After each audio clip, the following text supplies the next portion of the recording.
Apple changed the iPhone lineup a lot this year, removing the Plus model, adding the iPhone Air, and changing a lot about the iPhone 17. So which one should you get? They all look really similar, but there's some hidden differences you need to know. So is it worth it to spend the extra $500 or $600 to buy the iPhone 17 Pro or Pro Max, or should you go with the iPhone 16e and get basically the full iPhone experience at half the price? Should you buy the iPhone 16 Plus or the iPhone 17, which is interestingly the same price? Well, I've been using each of these phones heavily since launch, and many of the differences are less obvious than you might think. So in this video, I want to unpack all of the differences to help you decide if it's worth it to upgrade in the first place and which iPhone is actually best for you. So right now, Apple has 7 iPhones for sale on their website. They have the iPhone 17 Pro and Pro Max. They have the iPhone 17, which is the green one in this video you'll see. They have the iPhone 16e, which is, I have the black version. There's also a white colorway on this one. They have the iPhone 16 and 16 Plus. You'll see this kind of bluish color. That's my iPhone 16. And they also have the new iPhone Air, which unfortunately I shattered. I'll have some B-roll before I shattered it and after, and then I'm also getting a replacement of this. I have Apple Care. I'll tell the story of how I broke it later, but let's start off with the first main difference between these being the prices. They're pretty much all separated by $100, but there are some interesting overlaps. So the iPhone 16e is the budget offering on the iPhone lineup at $599. Going up $100, you have the iPhone 16 from last year. Still a really solid phone, but there's some differences between the new generation and last year. You also have the iPhone 16 Plus, which is just a larger version of the iPhone 16. So for the purposes of this video, I'll mostly just be showing the iPhone 16 in camera tests and stuff like that. But just know the difference is going to be in the display size. Now, the iPhone 16 Plus is $799, which is the same price as the iPhone 17. Then the iPhone Air is $1,000. So that one jumps up $200 to $999. The iPhone 17 Pro is another $100 more expensive at $1,099, and the Pro Max is another $100 at $1,199. Now, the Pro and Pro Max are essentially identical as well, aside from the 6.3 inches versus 6.9 inch display, and of course the larger battery associated with the larger phone, which gives you about 39 versus 33 hours of playback. It's an extra $100, but other than that, they're identical phones. So again, for the purposes of this video, so we're not talking about 7 different phones, they're the same phone, and I'll just be talking about the Pro throughout this video. Just know the Pro and the Pro Max are really the same phone. Now, I'll try to tag all of these below with YouTube Shopping so you can see the latest prices. I think they'll pop up somewhere around there. Now, before we get into some really interesting and kind of nuanced differences between them, let's talk about the sizes of these phones. The iPhone 16e is the smallest iPhone, tied with the iPhone 16. They both have a 6.1 inch display. Then we have the iPhone 16 Plus at 6.7 inches. The iPhone 17 is 6.3 inches. The iPhone Air is 6.5 inches. The iPhone 17 Pro is the same size as the 17 with the display, 6.3 inches. And then the iPhone 17 Pro Max is definitely the largest of the iPhones at 6.9 inches. The next main difference is going to be MagSafe and charging speeds. This is kind of a subtle one that you wouldn't notice by looking at these phones, but the charging speeds are 25 watts with MagSafe on the 16 Plus, the 17, the 17 Pro, and then there's 22 watt charging, again with MagSafe, on the 16, and only 20 watt MagSafe charging on the Air. Honestly, 20 to 25 watts, not a huge difference. Just know that all of those have MagSafe, but the one that doesn't, and this is a big shot against the iPhone 16e, is that it charges at just 7.5 watts wireless on the back, and it doesn't have MagSafe, but you can get a MagSafe case for this, and then it'll work on MagSafe chargers just fine. Honestly, I would highly recommend doing that if you get the 16e, but you are still charging a little bit slower. Main difference number 3, again, singling out the iPhone 16e. I promise the rest don't just single out the 16e, but this is dynamic island. So on the top of the display for all of the other iPhones, you have that little dynamic island. It shows you like timers and music playback and different things, and it hides the camera, but also doesn't have a giant notch in the top. The 16e does have a large notch in the top, and even though it's been updated, sometimes it still does this weird thing for me where it shows like a black bar across the top, and I don't know if it thinks it has dynamic island, and then all of a sudden it adjusts and fills the space above the, like around the notch. Kind of a weird little quirk. You see, it did it right there. Look at that. I don't know if it's out of focus, but it just did it right there. Difference number 4 is the battery life on these. And this is something that, again, just based on Apple's claims, but assuming they're relatively accurate, the iPhone 16e actually has a very impressive battery life of 26 hours of video playback, despite having a very small form factor. The iPhone 16, despite being more expensive, actually has a worse battery life at 22 hours of playback. The iPhone 16 Plus is 27 hours, so that's a little bit better. The iPhone 17 is claimed to have 30 hours. The iPhone Air, and this is really surprising, despite being so thin, is actually claimed to have 27 hours of video playback. I mean, honestly, after using this for a little while, the battery is definitely decent. It's better than I expected it to be, but it's a thin phone. It's not going to last as long as I would like it to. All right, so how did I crack my iPhone Air? Well, I was actually filming the B-roll for this video, and this lamp right here, you can see right there, it's really tall. It's on a long light pole, and on this table down here, the iPhone Air was sitting there.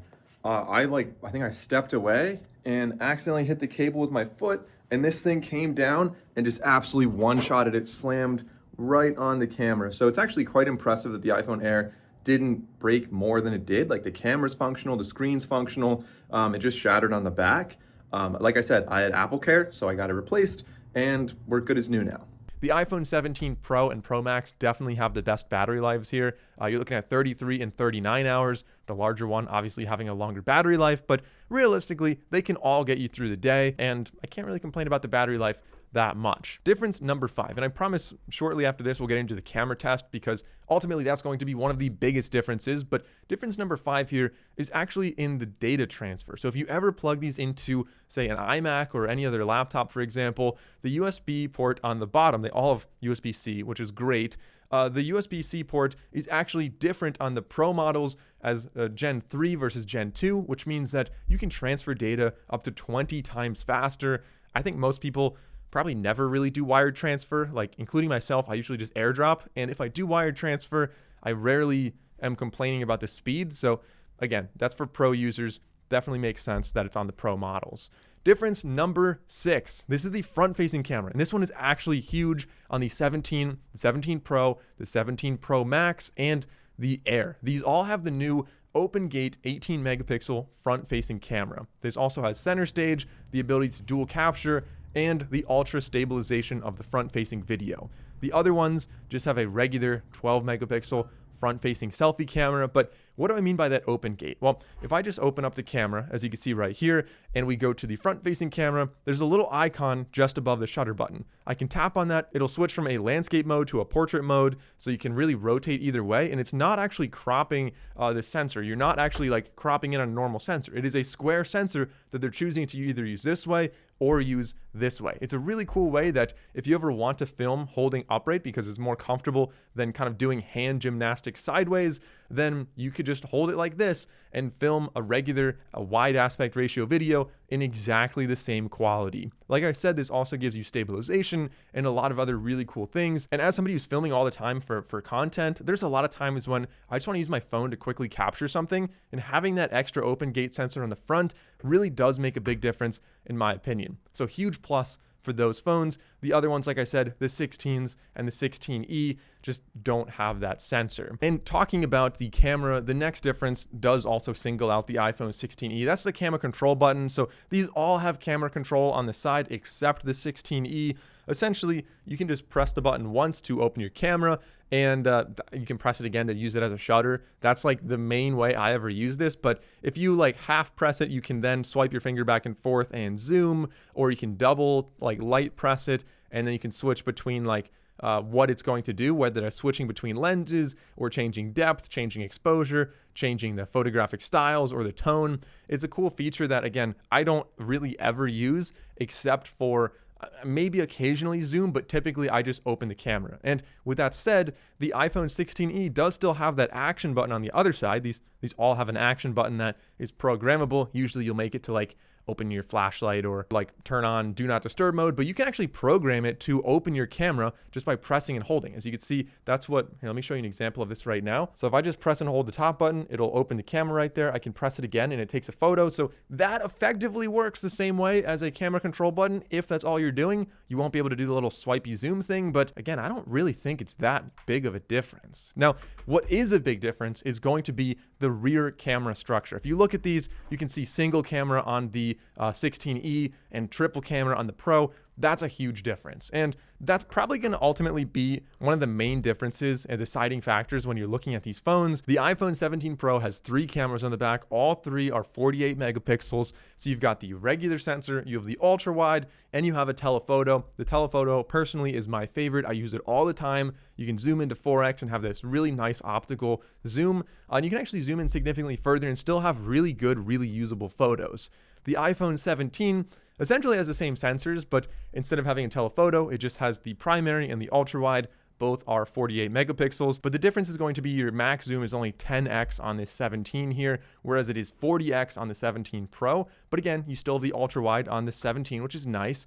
The iPhone Air and the iPhone 16e only have one sensor. It is 48 megapixels, and so it's a pretty solid sensor. Apple likes to say it's like dual camera. I don't know exactly what they call it, but honestly, you're just cropping in on a 48 megapixel sensor. There's one camera on here. I wouldn't be fooled by that. But it is a really good digital zoom because it's 48 megapixels. So you could zoom in, 2x and still have a pretty good usable photo. The iPhone 16 has 2 cameras, but the ultra wide is not 48 megapixels anymore. It is only 12 megapixels.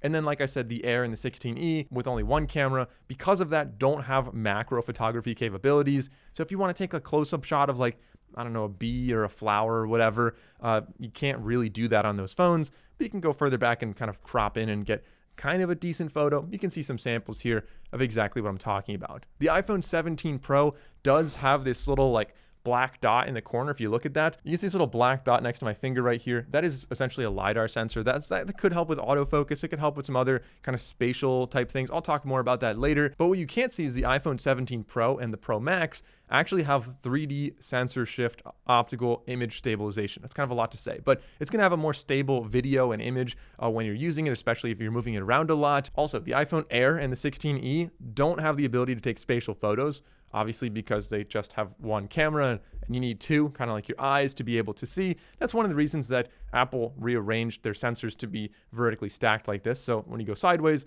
you're able to take those spatial photos and videos and then, play them back on the Apple Vision Pro if you wanted to.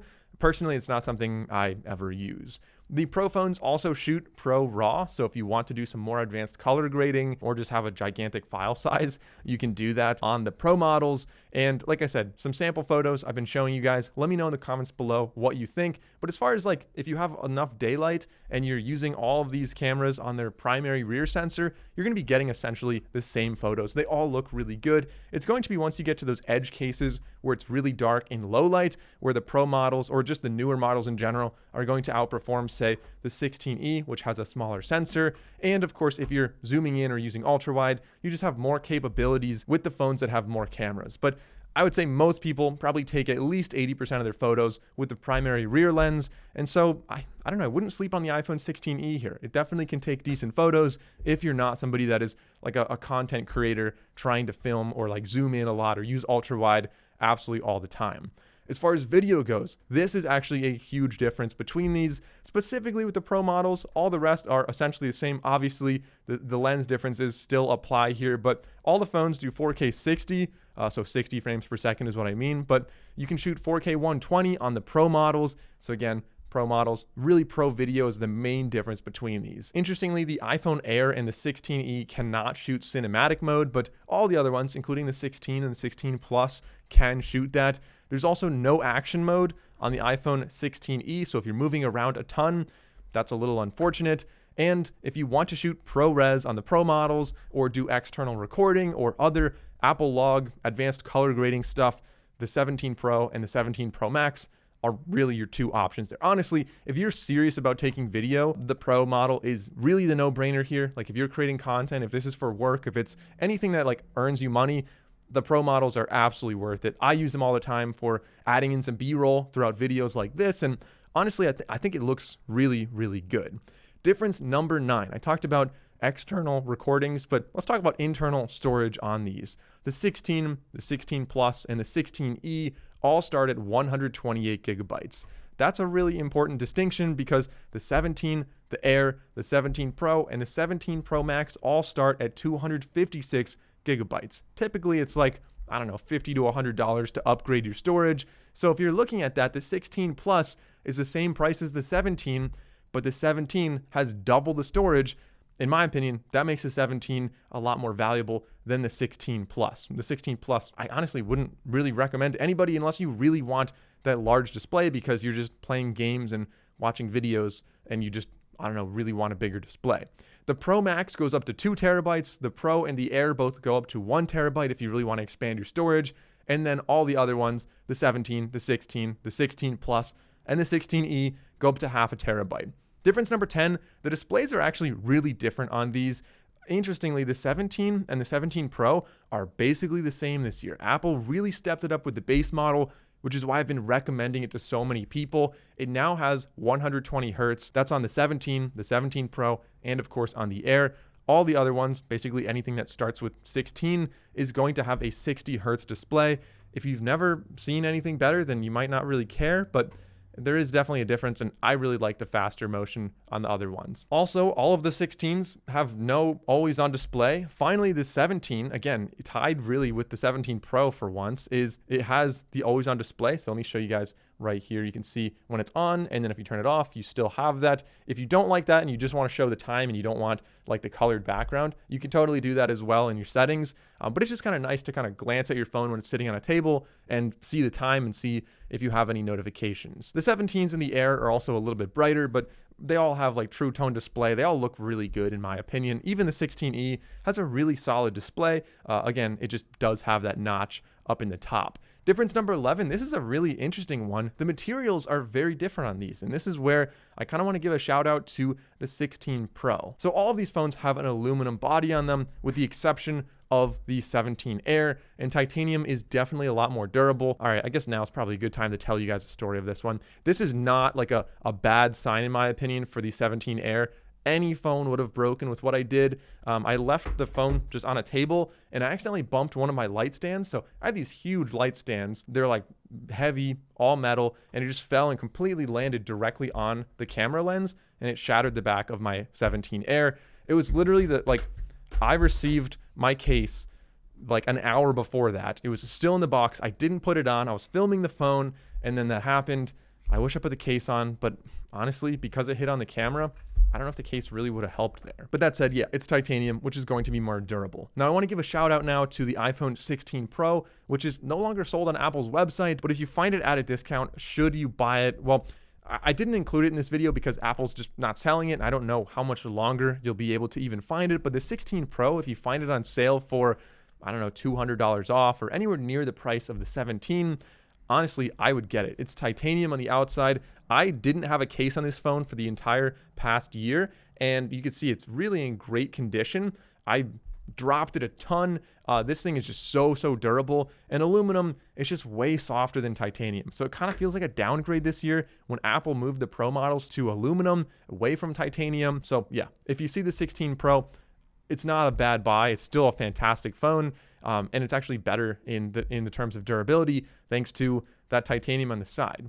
Difference number 12, though, the chips on the inside are not as much of a difference as you might think. So the 17 Pro, the Air, and the 17 Pro Max all have the A19 Pro chip inside them. The Pro and the Pro Max have better cooling, so they're going to perform better. If you're really doing some advanced stuff like exporting large videos, I don't know, if you have like an Insta360 camera and you're rendering all the time, it might be a little faster on these. They also have 12 gigs of RAM, while many of the other phones have 8 gigs of RAM. But the 17, the iPhone 17, just has the A19, the not Pro chip on the inside, still has 6-core CPU, 6-core GPU, and 16-core neural engine, just like the other ones.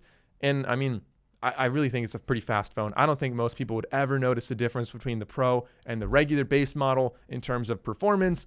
But the 16, the 16 Plus, and the 16E all have last year's A18 chip inside. The 16E has one fewer GPU core, but otherwise, honestly, the chip is going to be really solid on both of them. I mean, realistically, they're all really fast phones, like I said, so even the 16E can get a lot done. So I wouldn't discount that, even though it has fewer cores and an older processor. Difference number 13, I mentioned that LiDAR scanner earlier. The non-Pro phones, literally everything on this table that is not a Pro or Pro Max doesn't have that scanner. And it may have some impact on, like, I guess, autofocus, or it could be useful if you're doing like kind of AR stuff. I don't know. Honestly, I don't really think it's that significant for a lot of people.